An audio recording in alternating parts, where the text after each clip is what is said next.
welcome back to WS Cube Tech. So guys, in our previous session we learned about the sum function. That sum function allows us to find the sum of all the elements which are there in our one single column.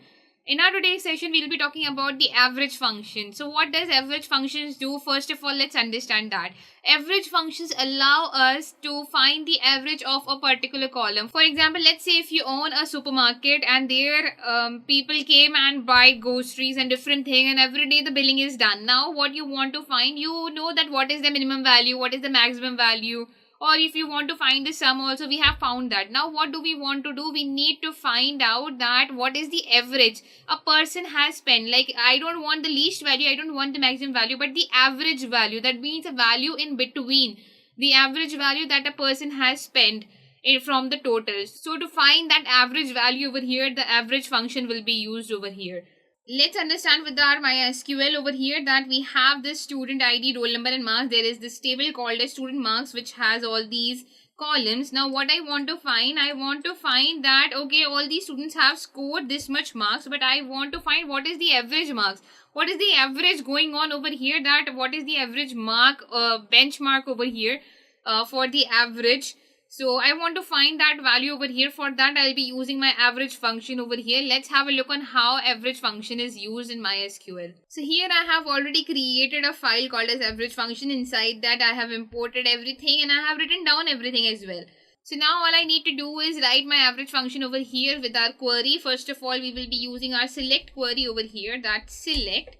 What we need to select, we don't need to select everything. First of all, let's select a particular column that we are talking about, marks over here.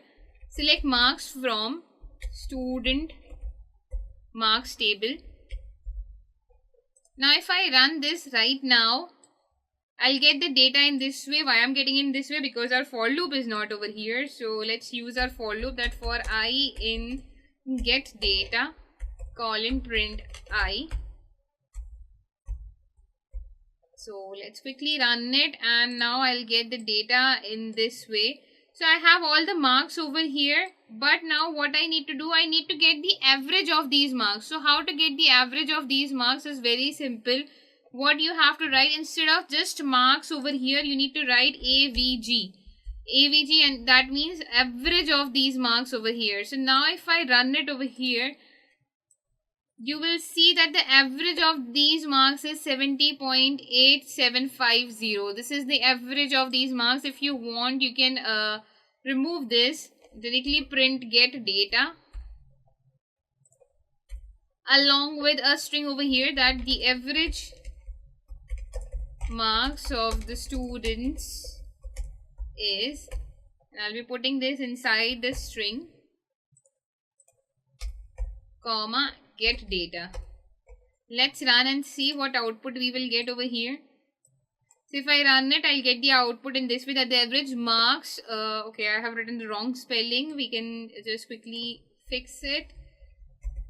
So average marks of the student is, and the decimal value, that is 70.8750. This is how you can find the average of any column. So all you need to do over here is just write the select query. Along with the select query over here, you need to write average, and whose average, which column's average you have to find out. That column's name we have to write in the brackets, and from which table it belongs we have to write that. Once it is done, we can run it and execute it.